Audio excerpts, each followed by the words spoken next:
Meeting called to order. Mr. Albro? Present. Ms. Calderon? Here. Mr. DeCosta? Present. Ms. Coffinger? Mr. Lombardi? Here. Mr. Lindum? Ms. Moore? Here. Vice President Dunn? Here. President Gomez? Here. Please stand for the Pledge of Allegiance.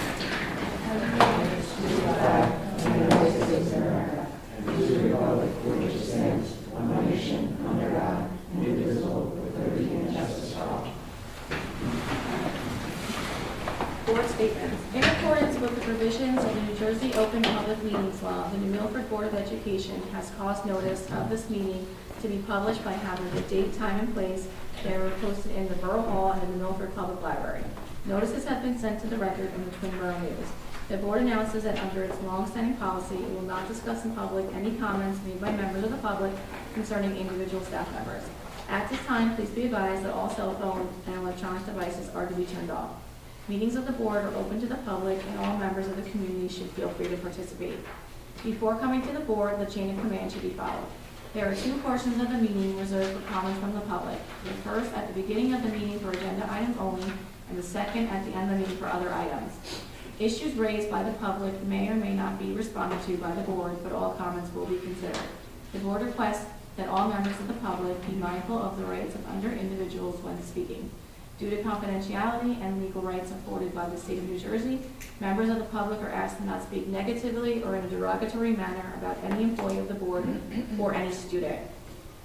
Committee of the Whole, I seek a motion to approve the minutes for December 11, 2025. Andrew, seconded by Nicole. All in favor? Aye. Opposed? Should we start with this? All right, we're first going to start off with the presentation. It's the recognition of students for their acceptance into the High School County Band and Chorus Festival. Yeah, so I'm just going to speak a little bit about it first. First of all, thank you for coming. Parents, thank you for coming. Kids, obviously, Mrs. Cornelius, Mrs. Haydenbauer, thank you for coming. It's a big event. You know, obviously, you know, we had, you know, Jake Johnson, who was all county in football, right? This is all county for band and chorus. This is a significant event. They have to compete and they have to earn a spot. There are cuts and they are very strict. As I have just recently learned in talking to some colleagues, they are very strict with attendance. And you have to make a commitment to them, and they have no problem booting people. So, thank you for representing our school, the community, your parents. I've seen all of you on stage, and really I'm not surprised by any of you making this. So on behalf of the Board of Education, you know, myself, the teachers, I'm sure they agree. We are very proud of you. Thank you. Ms. Cornelius, or Ms. Haydenbauer, do you want to say anything? When is it? It was last night. Yeah. It was supposed to be Sunday, That's right. and it got snowed out and moved, so it was last night, and it was amazing. There will be a recording, I think. Can you please forward that to us, please, and I'll put it in the newsletter. That's wonderful. Yes. Yeah, thank you very much. We have certificates for you. So when I call you, you know, please come up. Raina Vieira.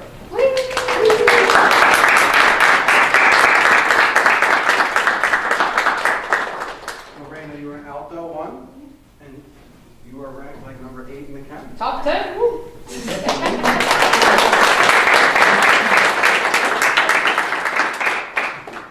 Jorge Salazar.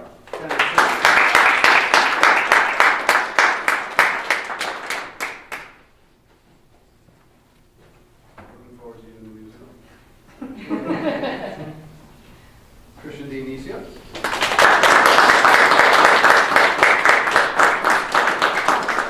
This young man, I'll never forget him, he was one of the first students to talk to me when I was superintendent last year in culinary, right? In culinary, that's where I was observing or something. I don't know what it was. Really, thank you for that. Congratulations. And Bea, please come up. And the county band for clarinet. Woo. Congratulations.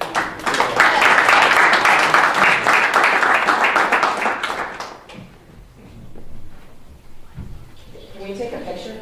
Of course. You guys.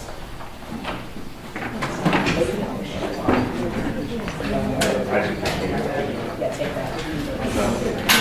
You want to do better? Oh, yeah, up by the thing.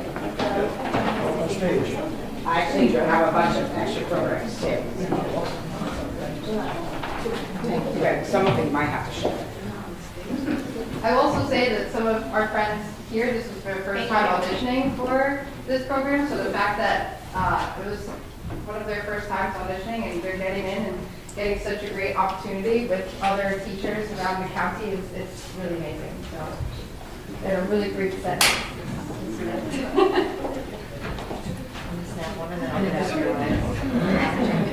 you. I don't know. Yeah. Yeah. Bring it up.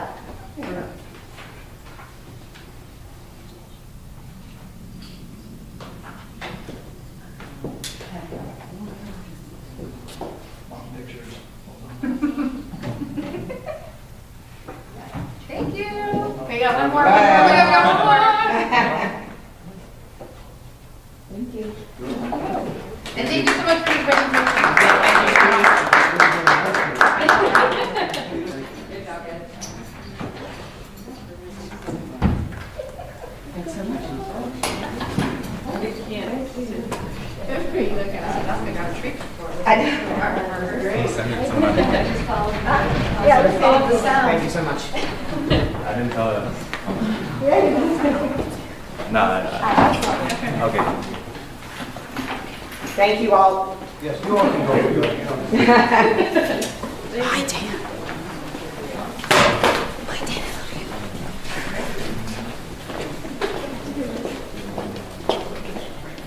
Before we get to our audit, we're going to have our student representative report, so you don't have to sit here through our meeting. All right, good evening, everyone. January has been a busy month for the Knights, and it's not over yet. So I'll start with the athletic achievements, because there's been a lot this month.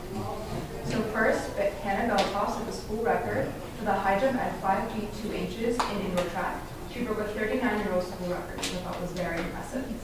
Layla Grund, which I've been reading about, is one of 4 athletes in the NJIC division to bowl one of the highest games and series. In a 565-point series, Layla averaged a score of 210. If that's not impressive enough, she was the NJIC Bowler of the Week, and she moved up to number 21 in Bergen County for the Girls Patriot Division. Speaking of Athlete of the Week, Santino Ramita was nominated as one of the top boys senior swimmer, and senior captain Robbie Bianchi was named Wrestler of the Week after his impressive performance in the county tournament in which he finished third. Jake Johnson has been named MVP for the NM for New Milford in the 9th annual Brian Long Classic at Richfield Park. And the girls' basketball season has been filmed, so they most recently beat Woodridge, and they had a score of 50-17, and both the girls and the boys won against their respective opponents just last week in a basketball sweep. In any case, we have our spring sports interest meetings tomorrow after school, so if the winter sports have inspired you, now you can go to the spring sports. Recently we inducted our newest members of the Peoria H. Hoover chapter of the National Honor Society, and it was a lovely night recognizing the academic achievements of our upperclassmen. Tomorrow, the Honors Holocaust and Genocide Studies class is welcoming a full production to begin their Names Not Numbers project. This opportunity is one of a kind, and the first time we're doing it at New Milford.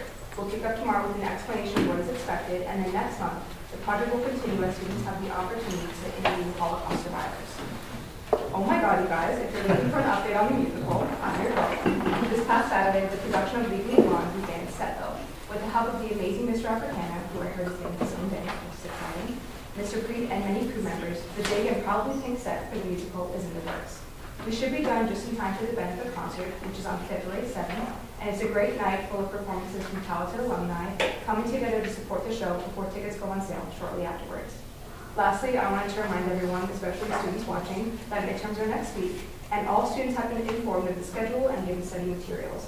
So, make sure you get sleep, review for your tests, and have a charged school Chromebook to prepare for every game. That's all for my report. Thank you. Yeah, fantastic. Do we know the alumni that's going back to performing? Brendo, Mr. Giannopoulos, Ms. Brazilius, Mr. Preet are among some of the performers. So yeah, some of them, and then some more alumni. Thank you. Okay, now we're going to have our audit from Lurch, Vinci, and Bliss. Good evening, everybody. Steph, do they have a copy of the schedule? Yes. Okay, so keep in mind that every year we have to file 2 reports. We file an annual financial report, which is actually the document I have in my hand, fairly lengthy. And the second report is actually the management report, which covers areas that we test as part of the audit with, if needed, any audit recommendation. I just thought for the ease of discussion, having 1-page summary would be, advantageous for the board. One, just to see where you are financially, and we can review the one recommendation. So in comparison to 24, you can actually see the total reserves and surplus of the district actually went down $1.3 million. At the end of 24, the district had just over $14 million. Keep in mind that when you look at your fund balance, you're looking at a capital reserve balance, you're looking at maintenance reserve, the emergency reserve, so it's not what we call or label as surplus.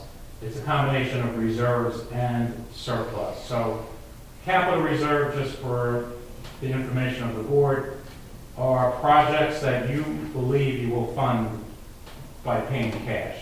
It's tied into your long-range facility plan. I guess in capital explanation, there are minor projects where you do not want to go to the voters for a referendum, which would be financed by bonds. There's a limit as to how much you can have. And if I look at 25, you actually have a combination of 7.7 million. The maximum you're actually allowed to have is 72 million. That's the dollar amount of projects that are actually in your long-range facility plan. So obviously you're well below the maximum with capital. Maintenance reserve would be, as it's described, projects that are maintenance in nature. The calculation is actually tied into how many square feet you have in your buildings. And the maximum there is 1.8 million. And at the end of 25, you can actually see you had just over 800,000. Emergency reserves are somewhat restricted. Can be used for increases in health benefits. It's obviously well documented how significant those increases have been the last few years, and can be also used for security in the buildings. So right now you have 400,000 of emergency reserve fundings. Your max there is probably about another 100,000, 500,000 and change. The next 2 categories you see are excess surplus. It's really the terminology that the Department of Ed uses. It's monies that are in your total fund balance after you deduct all your reserves and after you deduct the maximum amount you're allowed to carry, which basically is 2% of your expenses. So what happens with excess surplus, when the board approves a budget, it's basically money that's going in a future budget. It's your surplus that you will use as a revenue where you're not going to ask for taxation. You have your own resources. So that 640 is actually less than the 1.5, which is in this year's budget. The 640 will actually go in 26-27's budget.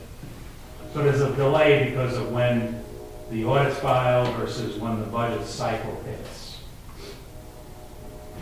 The last amount that you see unassigned, that's really the maximum amount that you're allowed to have. And again, that's an annual calculation that we go through when we do finalize the audit. And this year's maximum was 1.3 million. So when you add up all of your reserves and include the excess surplus and the unassigned surplus, you come down to $12.7 million. Still a healthy amount, from a financial standpoint, considering your budget's roughly $51, $52 million. It's still a sufficient amount of resources that you have. Obviously, you need the surplus, the reserves to finance your projects, as well as for cash flow. We have one audit recommendation, and it's really just advising, administration to monitor the latchkey. because this year's operation actually had a operating loss. So the concern is just making sure that a latchkey program basically is like your own little business operation. The user pays fees, and you have to obviously pay employees for the salaries associated with it. So you need to make sure that the revenues do offset your expenses. So last year did have a loss, and I believe it was about $70,000. So what we're doing, I'm sorry, $59,000. So what we're going to do shortly, actually, we're going to come in to review the first half of the school year, just to see how the trend is, just so if you need to finance some of that locally, you are notified before the end of June. So I would think we're going to probably review that over the next week or so. Any questions on the finance or the one audit recommendation? Other than that, the records were in excellent shape, so it was a very good audit, very clean Yeah, audit. definitely. And as far as the latchkey, we were aware after last year's audit that we were pulling a deficit, and last year we started making changes. So I am hopeful. Like, we requested the audit for them to come in and see our books, because we have been working to make changes and lower costs and, I guess, utilize staff more efficiently. So I think we're going to be in good shape. Stephanie and I, I have big numbers in my head. Stephanie does not. So we will see. But I'll give you an update once we get that audit. Thank you. Appreciate it. All right, thank you. Sir. Thank you. Okay, Superintendent Schools Report, Peter Colasso. All right, thank you, everyone. This is a work session, regular session combined. So I'm just going to go over the agenda items first, ones that I want to highlight. Under board action, I would like the board to approve the December 2025 HIV report. In New Milford High School, there were 0 HIV 338 forms submitted. From DEO, there was 1 HIV 338 form submitted. It was investigated, it was unfounded. We discussed that in closed session. Berkeley and Gibbs, there were 0 HIV 338 forms submitted. I would also ask for the approval of December 2025 suspension report. In New Milford High School, there were 2 students suspended for a total of 7 days. 1 student served 1 day of in-school suspension and 2 days of out-of-school suspension. And then 1 student served 1 day of out-of-school suspension and 3 days of in-school suspension. In DO, there were 2 students suspended for a total of 3 days. 1 student served 2 days of out-of-school suspension, 1 student served 1 day of in-school suspension. Berkeley and Gibbs, there were no suspensions. Also, under board action, I just wanted to discuss disenrollment. Every student in the district, Stephanie in her office, along with our guidance officer secretaries, are as diligent as can be in making sure those who reside in New Milford attend school in New Milford, and those who are not residing in New Milford are not attending school in New Milford. Before any disenrollment, I want to let you know we take exhaustive measures in terms of contacting the parents, speaking to them, writing letters, giving ample time for them to produce documents. If they don't produce the documents, then we have to disenroll. Okay? I'd also like to point out the approval of the school year calendar for 26-27. Labor Day is a little late. It's on September 7th, so we've asked the teachers to come in prior for September 1st and 2nd. The first day for students would be September 3rd. It's 183 days for students, 186 for total staff. There are emergency day givebacks, which will be used around Memorial Day and at the end of the year, because we would like to get out in the teens in terms of ending the school year. June always gets a little bit difficult. We did talk about spring break. Spring break is very, very early. This year, it would typically be March 22nd to 26th. So what we did, we gave the 26th off and bumped spring break to nicer weather, the 12th through the 16th. So it breaks up that long stretch a lot more. Even in talking to the teachers union and the principal, going from the 3rd week in March all the way to Memorial Day is a very, very long stretch for students and staff, so we moved that break up. And we were able to do that because Rosh Hashanah is on the weekends, and so was Diwali, so we gained those days, actually, we could, give that extra day. All right, any questions by the county? All right, educational programs, curriculum, so Doctor will talk about that. As far as personnel, approval of the following retirements with regret, Kevin Herron. So Kevin Herron is a maintenance worker for us since 2001. He's been with us for 24, 25 years. His specialty is with keys and locks and also dealing with the busing, but he also is a general maintenance guy and helps out where needed. Really nice guy. He kind of minds his business. Will tell you stories, but we congratulate him and are happy for him. Fall Drama, I just want to thank them again. It was a wonderful production. They deserve to get paid. We appreciate your efforts in that.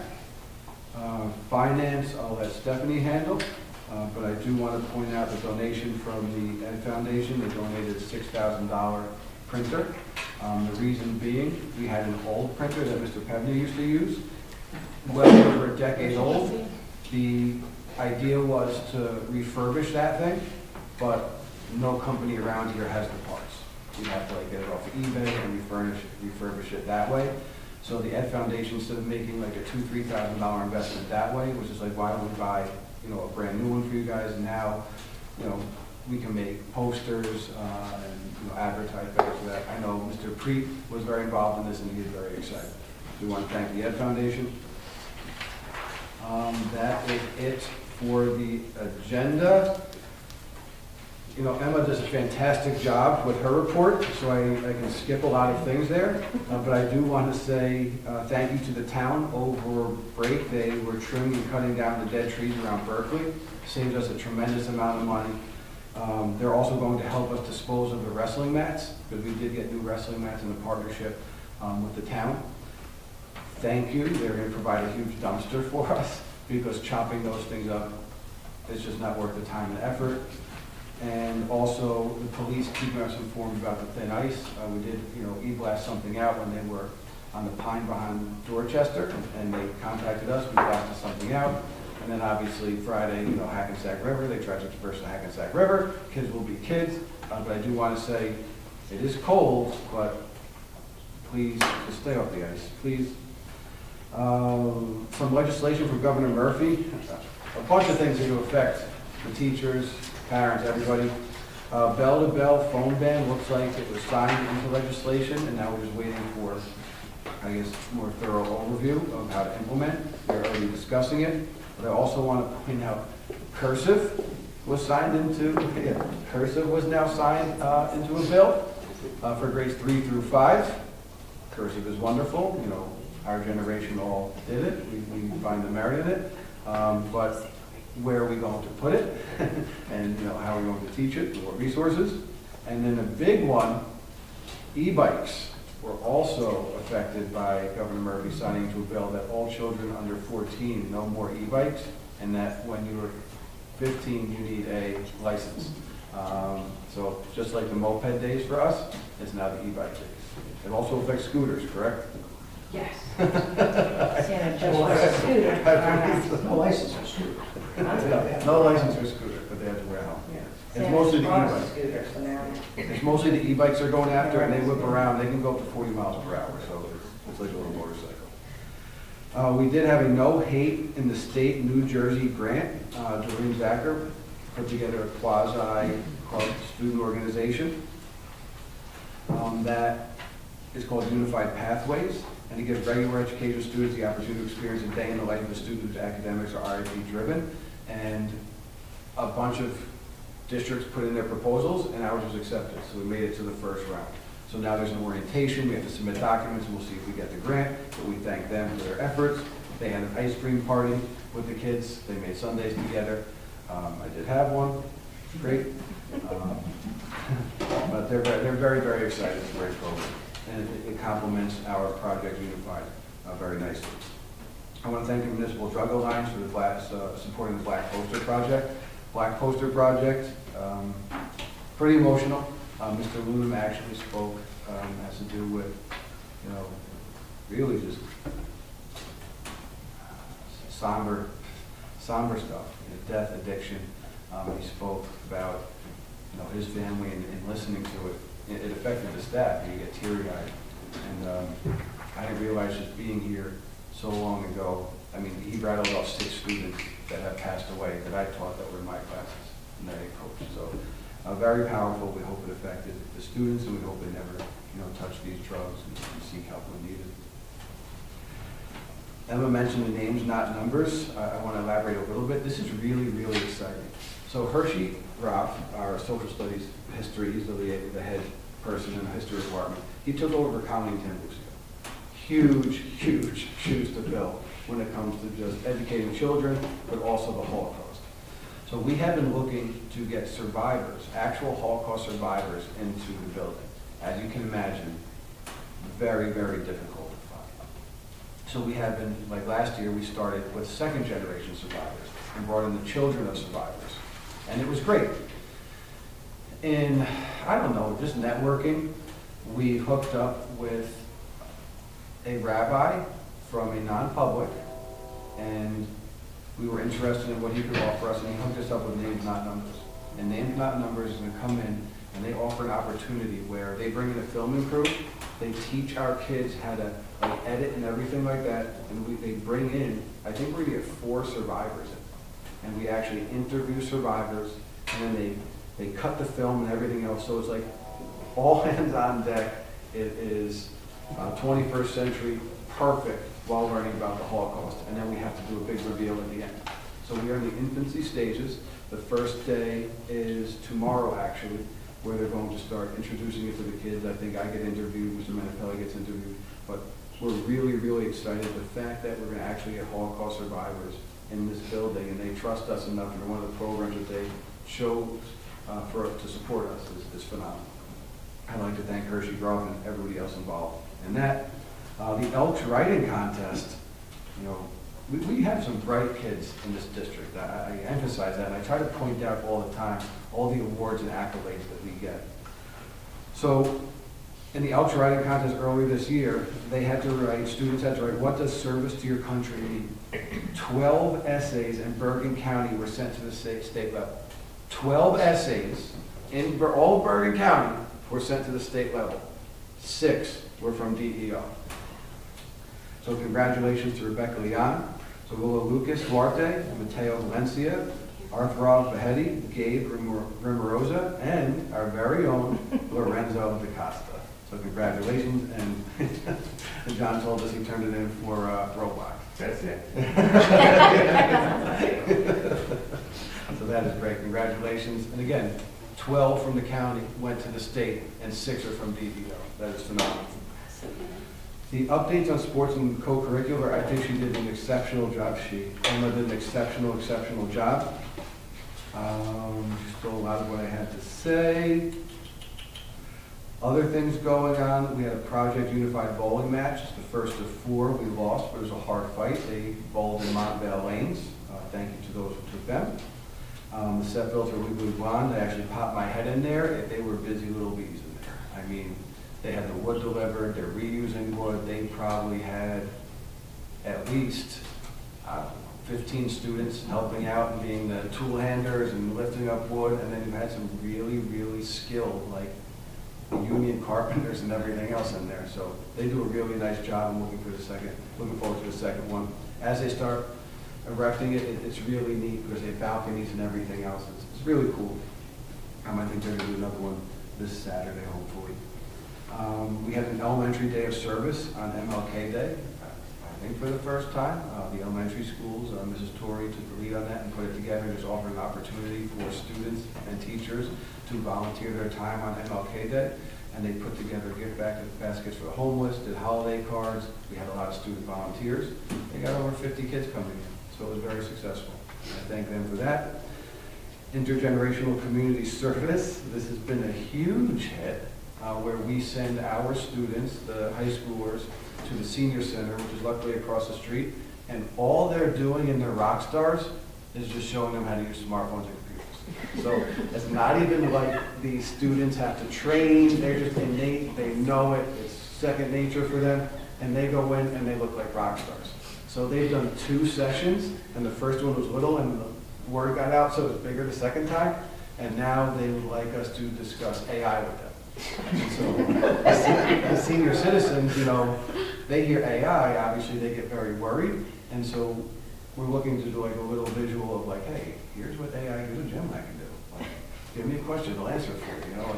So we're looking to see how that works and how they react. But it's a really, really nice program. They're very appreciative, and it's a great having them right there. I know the chorus also performed for them. Our culinary bakes cookies for them, and they are going to be the first showing for the musical. They do their dress rehearsal. We walk them right over. We get them dinner through Pontonian. So we'll get a lot of them, because once you offer dinner, they're here. And then they'll watch the show. So it's a great relationship, and we're just looking for more and more to do with them. Empty Bowls is coming up, I think, in March. So Empty Bowls, again, one of the best. I'm going to try to bring my whole family to it. So I'll talk about it again, but I want to mention it because Mrs. Finizia and her crew of like 8 kids, they spend the whole day from 8 to 3 just creating bowls on the wheel, and they pop out 200. And then over the course of the next month, month and a half, they have the art students glaze them, and they do this Empty Bowls fundraiser where I guess for $20, you get to choose one of the bowls that were created by students and either fill with the soup and eat it. And then they have music playing in the background, it's very, very nice. So as that gets closer, I'll let you know, but these kids were pumping out bowls. Some of them pump them out like in 5-6 minutes, they can finish one. And really, really neat. And so I thank Ms. Venezia and all the students for doing that. Upcoming events, we have Pevney Night on Friday. We will have the chorus singing the Star Spangled Banner there for the wrestling. James Africano Day, which there was between the school district and the town, has been postponed. Then we have Pevney Night Basketball the following Friday on January 30th. Gibbs Night Fundraiser on the 5th of February. The New Milford High School Spring Musical Benefit Concert on the 7th of February. Pre-K Valentine Day Dance, February 12th. And then obviously short session for students on the 13th, and President's Day we are closed. That is it for me. Any questions? All right, thank you very much. Okay, thank you. Assistant Superintendent Report, Lorna Doxta. Good evening, everyone. If I could just draw your attention to C2526.25 on tonight's agenda. We're seeking approval of new high school course offerings for the 26-27 school year.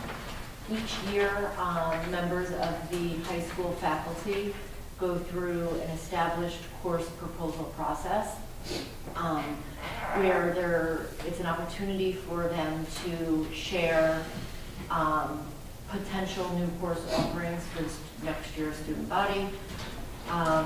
They provide everything including course overview and description, goals for the course, relevant New Jersey student learning standards and interdisciplinary connections, outlining units of study or topical areas, as well as course assessments. So typically they submit those proposals to review, and then we spend a full day as a team with the leadership at New Milford High School, myself, and members of the faculty, and talk about all of the proposals and narrow down what would be feasible to run and so forth. So even though we're seeking your approval tonight, it's not guaranteed that these courses will run, but you're approving us to include them in the program of studies, and they will be offered to students in their selections for next year's schedules. Courses will run based on enrollment, interest, and of course scheduling with the staffing that we have. Really nice to see some of these courses. The Heritage Spanish, as you know, was new this year, so we're continuing with a second course in that sequence for next year. Mrs. Yeager was very excited about AP Seminar and bringing that to our 10th grade students. Intro to Psychology Psych, we've been talking about for a very long time. I know that there's a strong interest amongst the student body. Chemical Basis of Genetics, which is really like a study of DNA. Super comprehensive and scientific, and I think that will be a big hit with the students. And History Through Sports, a really cool concept of teaching historical moments, big moments in history through athletics. I think I could see that being a big hit with our students. So that will go out soon. We find ourselves now in this time of the year in kind of testing mode. So winter benchmarking is underway. We're also beginning, as Emma had shared, semester 1 assessments next week. And then we're also preparing for the NJGPA and NJSLA adaptive rollout in the spring. But it's starting February 2nd, I think. We're going to start uploading our student data, so we're looking at rosters, we're looking at accommodations, making sure that we're prepped and ready for that upload. More information will be coming home as we have fine-tuned our schedules for testing. And lastly, I just want to mention we did pull an item under programs from the agenda. It was the March Extravaganza trip for the academies. Students were set to visit a number of colleges and universities. We decided to postpone that due to low enrollment. There were a lot of conflicts. I know that Ms. Williams, our academies coordinator, had reached out to a lot of parents. There's a lot of conflicts at this time with extracurriculars and athletics, and so we thought it would be beneficial to hold off so that we can engage more students in that trip. So more information will be coming when we do decide to move forward. And that concludes my report. Thank you. Does anyone have any questions? The AP seminar, is that it's just for 10th graders and obviously just talks about all the APs that they will be able to take, juniors and seniors? Or? AP seminar it's an English AP class, and it's really based and rooted in research.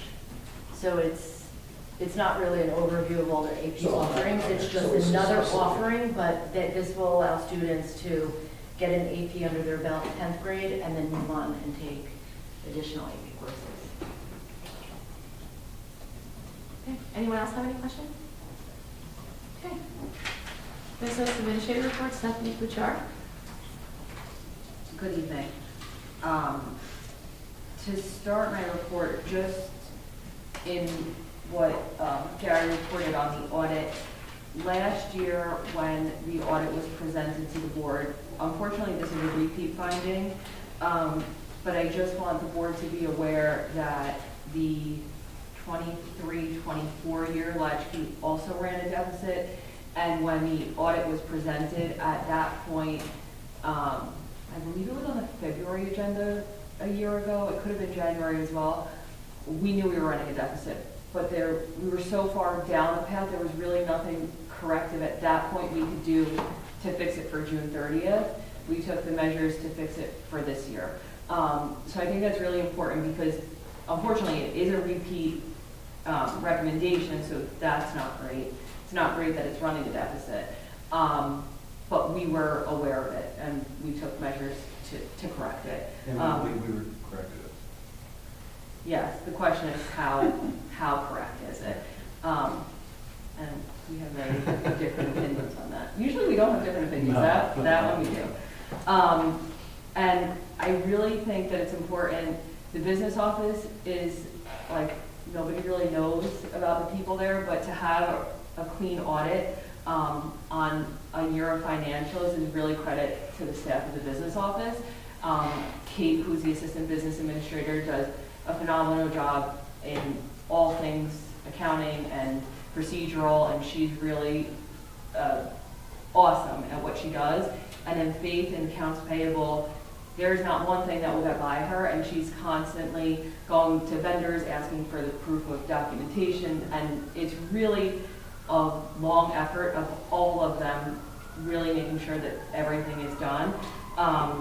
Patricia, who is new to the district, that position was revamped a little bit, and so she took over the payroll portion, which I really think has helped the business office operations because Kate, in the assistant business administrator role, couldn't really be an assistant business administrator because payroll is a constant job, and so when we shifted that to what historically was the administrative assistant role in the business office, The weight of payroll and people's money is a very important thing and very stressful and takes a lot of time and energy. And so that focus has shifted to free up Kate. And so I think all together, and then with Terry taking over the transportation and food services, which is also sort of a massive operation.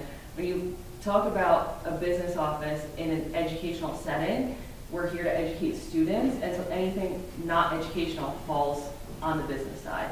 And so there's 4 of us, or 5 of us, Terry.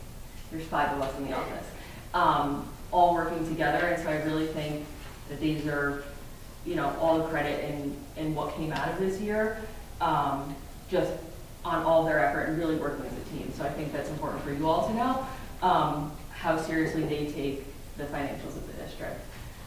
So with that being said, agenda items F25, 26, point 41 and 42 are the annual audit that both financial documents they've been printed and they were lengthy and really large documents that you sort of all returned to me. And so they're in your reports and closures folder for your review. If you have any questions, I'm happy to answer all of them. But those are the 2 corresponding resolutions, and then they get uploaded to the state, the ACAPA repository. So after those are approved, I'll upload those tomorrow. The financial documents are already there. They're published on the state website.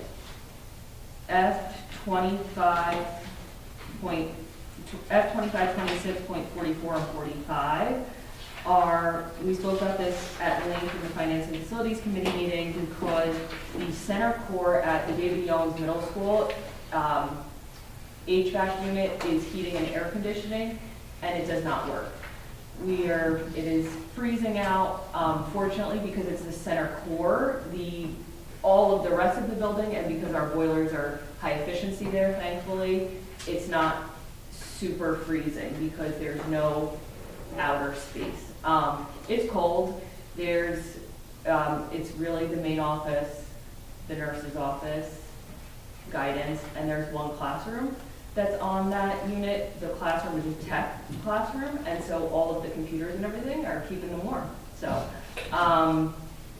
we are fortunate that we're seeking approval to withdraw money from maintenance reserve, so we are not hitting our operating budget. And because of the board resolution that was passed in June, and because this corresponded with the audit, we deposited an additional $100,000 into maintenance reserve. So we're essentially back where we were. We're actually plus $30,000 in maintenance reserve when we close the books June 30th of 2026. So I think that was great. We also didn't have to go to the county for an emergency project because it is above the bid threshold, but fortunately this company is under state contract. So it's already been vetted, and so we do not need the emergency approval because if we put it out for a formal bid, which would be required of us, it's well after heating season, and we can't continue to not have heat and then not have air conditioning. Air conditioning is a luxury, heat is a requirement. So we'd like to get that done sooner rather than later. I'm happy to report that the food services low balance with all of our letters and haunting has been reduced by $1,000, which may not sound like a lot, but it's a huge win. My office sends out letters to parents with low balances. Anybody who has $1 negative gets a low balance notification. I know some districts do a little higher amount, but once you have $1, that becomes 5, that becomes 10, and we don't want any low balances.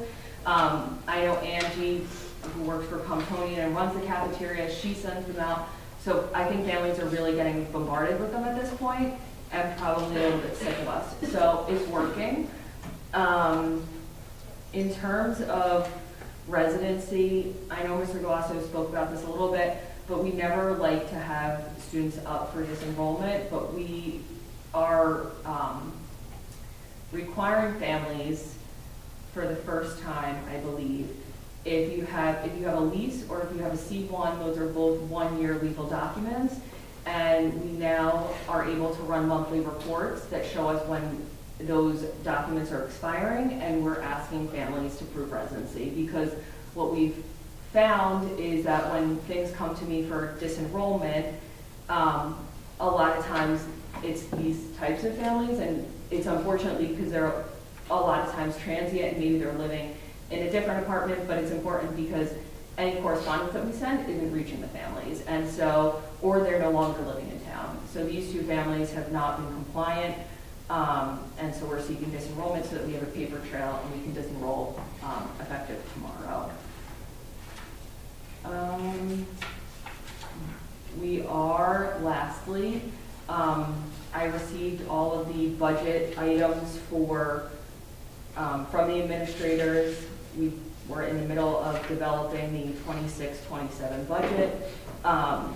Going back to the audit just for a second again, the line of excess surplus is very confusing because it's monies from 2 years prior to fund a future budget year.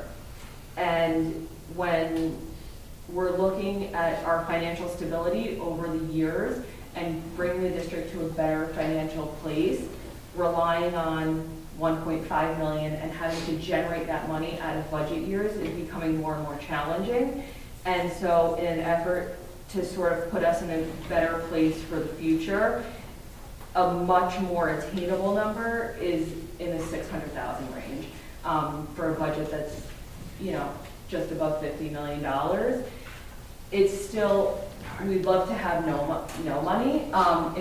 It's really not realistic, but when you're developing a budget, your revenues have to match your expenditures, and that becomes a revenue line for 2 years. So it's, because it was June of '24, it's gonna fund the 26-27 budget, and so that becomes a revenue line. And so I think it's really important to know that we've already cut 800,000 that we need to make up somewhere else. And so it's going to be a very delicate budget process again this year, but I think it's important to know that we're doing this for financial stability moving forward.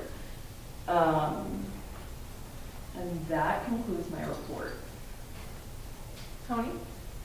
Dr. Kuchar, I just have one question about 143, Mariotis. What's the term for that? June 30th, into next year? It's 1 year. She did one session earlier in the year. I think it was preparing for the assessment, but it's for this year, yes. Thanks. Does anyone else have any questions? What's causing the deficit for the latchkey program? So, snacks, are a big one, believe it or not.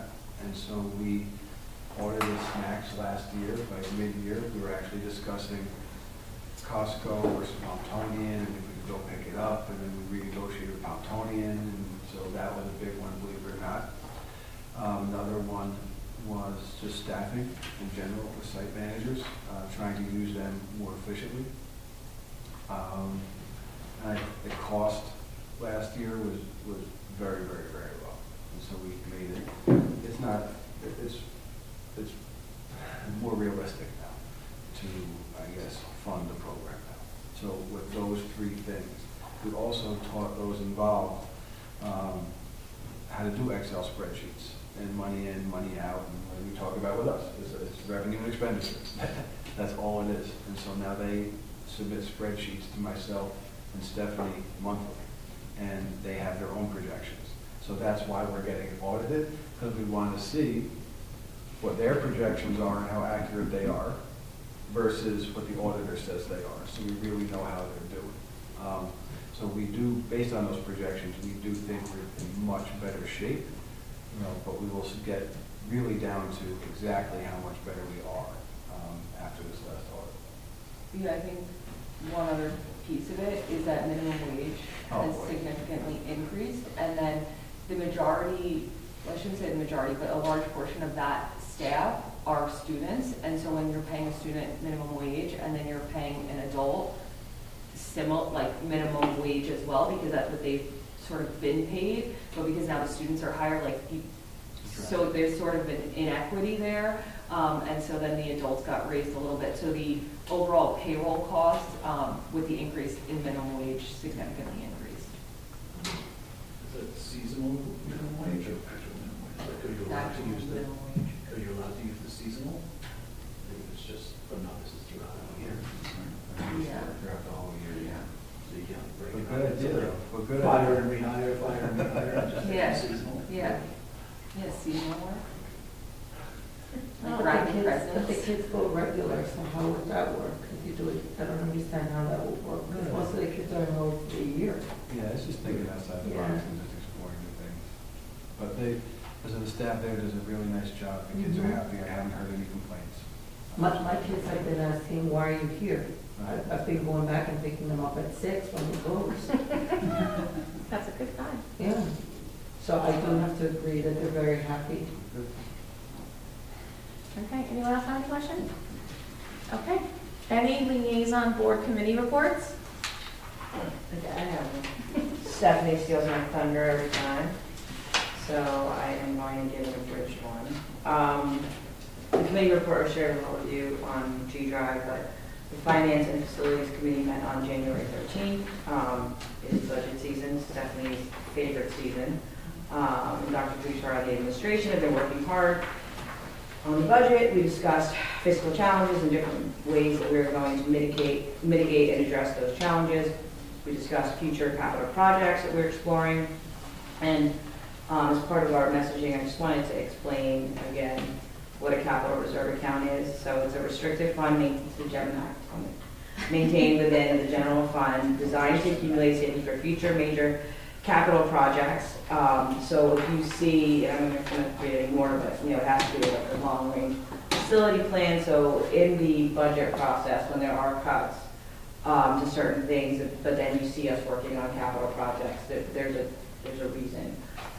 Those capital reserve monies are allocated to certain projects. And then we also discussed in more detail, and not necessarily in the context of the budget, ways to address the rising transportation costs and other potential revenue streams that I think we can discuss more when they're more finalized. And that's it. Thank you. Anyone else? Okay. Any correspondence? Not this evening, but just for the full board to be aware, Cheryl, your other committee met today. That cannot be My discussed. super secret committee Oh, yeah, that that's we right. can't discuss. We met today about confidential things, and that's all we can tell you. We had a very nice meeting with those individuals. And Okay. I'm not just saying that because it's two of them sitting in but it was a good meeting. Okay, open to the public for items on the agenda as outlined in New Milford Board of Education bylaw 0167. Each statement made by a participant shall be limited to 3 minutes. I seek a motion.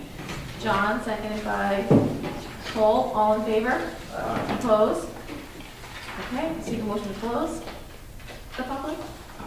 Tony, seconded by Andrew. All in favor? Opposed? Board action, I seek a motion for BA 25-26.50, .51, .52, .53, .54, .55. I need a second. Cheryl, all in favor? Aye. Opposed? Okay, educational programs and curriculum committee, Stephanie's not here today. Nicole, would you like to? Sure.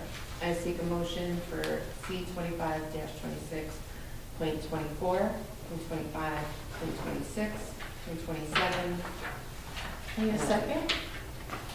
John, all in favor? Aye. Opposed? Okay, personnel, having the recommendation of superintendent, I seek a motion for P 25-26.60, .61, .62, .63, .64, .65, .66, .67. I need a second. Tony, roll call. Mr. Albro? Yes. Ms. Calderon? Yes. Mr. DeCosta? Yes. Mr. Lombardi? Yes. Ms. Moore? Yes. Vice President Dunn, Yes. President Gomez. Yes. Okay. Finance and Facilities Committee, Cheryl Calderon. Hi, I seek approval for F25-26.121, .122, .123, .124, .125, .126, .127, .128, .129, .130, .131, .132, .133, .134, .135, .136, .137, .138, .139, .140, .141, .142, .143, .144, .145, and .146. Need a second? Andrew, all in favor? Opposed? Policy Committee, Anthony Albro. This evening, we have the second reading of a group of policies and regulations, so we'll be formally adopting this evening. I'm seeking a motion for POL 2526.5. I need a second. John, all in favor? Opposed? Any old business on the board? Any new business? Any board member requests for additional information? Okay. I seek a motion to open to the public as outlined in New Milford Board of Education bylaw 0167. Each statement made by participant shall be limited to 3 minutes. I need a second. Tony, all in favor? Aye. Opposed? Anyone from the public? No? Okay, I seek a motion to close to the public. Tony, seconded by Andrew. All in favor? Aye. Opposed?